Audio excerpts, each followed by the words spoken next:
Hello বন্ধুরা, welcome back to our channel. আশা করি তোমরা সবাই ভালো আছো, আমরাও খুব ভালো আছি। আরও একটা নতুন ভিডিও নিয়ে তোমাদের সামনে হাজির হলাম। দেখো আজকের কি রান্না করেছি তারই একটা ভিডিও তোমাদের সাথে শেয়ার করছিলাম। এত কিছু রান্না করারও কারণ আছে, কারণ আজকের আমাদের বাড়িতে আত্মীয় আসবে, তো সেটাই ক্রমশ প্রকাশ্য। কারা আসছে সেটাই তোমরা দেখো। এদিকে দেখো মটন তোমার সব কিছু দিয়ে ম্যারিনেট করে রেখেছি, যা যা জানোই।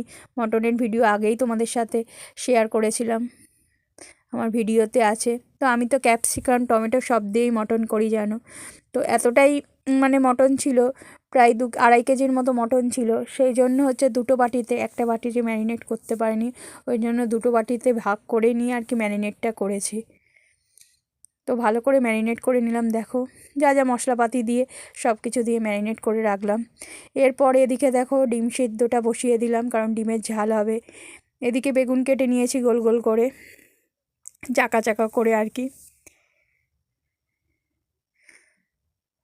বেগুনের পর এরপর আলু কেটে নিয়েছি, কারণ বেশি ভাজাভুজি এখন আর কেউ তেলের জিনিস খেতে চায় না। তাই তোমার ওই আলু আর বেগুনই ভাজবো, তো সেটাই কেটে নিয়েছি দেখো। তো এত দেরি হয়ে গেছে, এত কিছু রান্না কখন করব ভেবে উঠতে পারছিলাম না। তো তাড়াহুড়োর সময় দেখবে যে মনে হয় যেন গ্যাসটা কি আস্তে জ্বলছে, আর সেদিন ভাবছি এত আস্তে কেন গ্যাস জ্বলছে। তো এইদিকে দেখলে যে আলুটা আমি ভেজে নিলাম, এরপর বেগুন ভেজে নিচ্ছি, যেন মনে হচ্ছে কি বলবো আর তেল গরমই হচ্ছে না। তো এইদিকে আলু ভেজে নিলাম, বেগুন ভেজে নিলাম, আর একটা কড়াই, আর একটা ওভেনে তোমার কড়াইতে মটনের গ্রেভিটা তৈরি করে নিচ্ছি। মটনটা করব বলে তার আগেই গ্রেভি টেভি তৈরি করে নিচ্ছি। তোমার যেইভাবে মটন করি, মটনের ভিডিও তো আমার ভিডিওতে অনেক আছে, তোমরা দেখে নিও। আমি খুব ভালো রাঁধুনি নয়, সবসময়ই বলি, তো যতটা পারি করার চেষ্টা করি। তো মটনের মশলাটা কষিয়ে নিয়ে মটনটা দিয়ে দিয়েছি কড়াইতে, এরপর ভালো করে কষবো। মটন হলে বেশিরভাগ কি বলবো, মা করে না, আমিই করি মটনটা। আর সেই দিন অনেকটাই দেরি হয়ে গেছে রান্না বান্না করতে, তো তার মধ্যে আবার ভিডিও করা, বুঝতেই পারছো তাড়াহুড়োর সময় ভিডিও করতে যে কত সমস্যা, সে তোমরা তো জানোই খুব ভালো করে, বলার কিছু নেই। রান্নাঘরে গোলাগুলি হচ্ছে এরকম ব্যাপার। এদিকে দেখো মটনটা ভালো করে কষিয়ে নিচ্ছি। মটন আমি প্রেশার কুকারেই সেদ্ধ করি। এদিকে দেখো আমার বেগুন ভাজা হয়ে যাচ্ছে।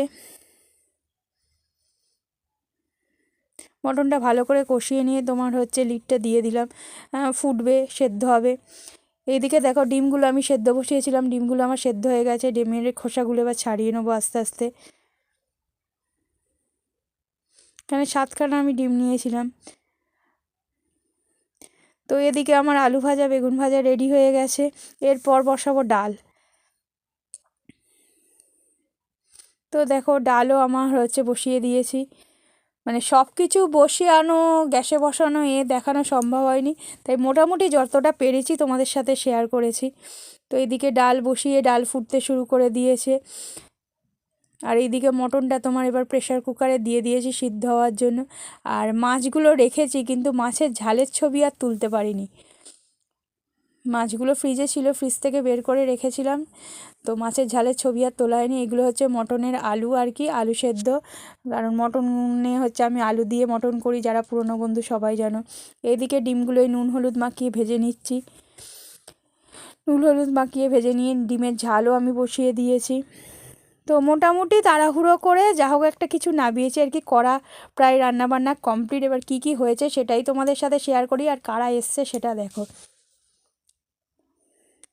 এই আমার এক ভাই আর ভাইয়ের বউ, ওদেরই আজকে আমাদের বাড়িতে ওরা নিমন্ত্রিত ছিল।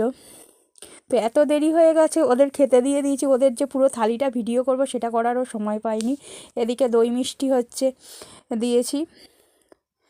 দই আমার মনে হয় ওই মিষ্টির দোকানের দই থেকে এরকম ছোটো ছোটো কন্টেনারের দইগুলো বেশি ভালো লাগে। এবার দেখো ভালো করে থালিটা তোমাদের সাথে শেয়ার করলাম। তো এটা মানে আমরা যখন খেতে বসেছিলাম, মানে তোমাদের দাদাভাই যখন খেতে বসেছিল সেই থালিটাকে আর কি শেয়ার করেছি। এখানে মোটামুটি সবই, এবার কী কী আইটেম হয়েছে তোমাদের সাথে শেয়ার করি। মোটামুটি ভাত, আলু ভাজা, বেগুন ভাজা, তোমার হচ্ছে ডাল, ডিমের ঝাল, মাছের ঝাল, মটন, চাটনি, যা যা হয়ে থাকে। তো আশা করি ভিডিওটা তোমাদের ভালো লেগেছে। যদি ভালো লেগে থাকে অবশ্যই চ্যানেলটাকে সাবস্ক্রাইব করো, লাইক শেয়ার কমেন্ট করো, আর পুরোটা দেখো। Thank you so much.